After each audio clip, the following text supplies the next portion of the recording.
ആഴ്ച എഴുതിയത് വായിച്ചു. ആനക്കാട്ടിൽ ഈപ്പച്ചന്റെ മച്ചുംപുറം. എന്റെ അമ്മച്ചി വിളമ്പി തന്ന ഉണക്കമീൻ ചുട്ടതിന്റെയും പഴഞ്ചോറിന്റെയും സ്വാദ്. ഒളിവുകാല സ്മരണകൾ. നിർത്തടാ, എന്ത് വിചാരിച്ചു നീ? എന്റെ പാർട്ടി ഓഫീസിൽ കയറി വന്ന് എന്റെ താഴെയുള്ളവന്മാരുടെ മുന്നിൽ വെച്ച് എന്നെ അവമാനിച്ചിട്ട് അങ്ങ് ഇറങ്ങിപ്പോവാന്ന് കരുതിയോ നീ? Bloody rascal.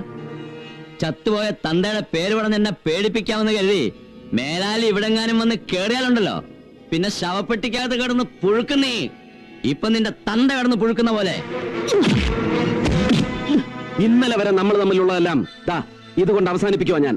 ഇന്നലെ എന്റെ പെണ്ണിനോട് ചെയ്ത അടക്കം ദി എൻറ്റയർ അക്കൗണ്ട്. ഒടുക്കത്തെ പണക്കൊതി ഉണ്ടല്ലോ, ചക്കരക്കുടത്തിലല്ല സെപ്റ്റിക് ടാങ്കിലായാൽ പോലും കൈയിട്ടാ പിന്നെ നക്കാതെ അടങ്ങില്ലെന്നുള്ള തന്റെ ഈ പരവേശം, ആക്രാന്തം, ഇതും വെച്ചോണ്ട് ഇനി ആ കടയാടികൾക്കൊപ്പം തന്നെ കൂടാനാ പരിപാടിയെങ്കില് പിന്നെ പരസ്യമായിട്ട് അങ്ങ് പറിച്ച് കീറും ചാക്കോച്ചി. തന്റെ ഈ സ്യൂഡോ സോഷ്യലിസ്റ്റിക്, സ്യൂഡോ പ്രോളിറ്റേറിയൻ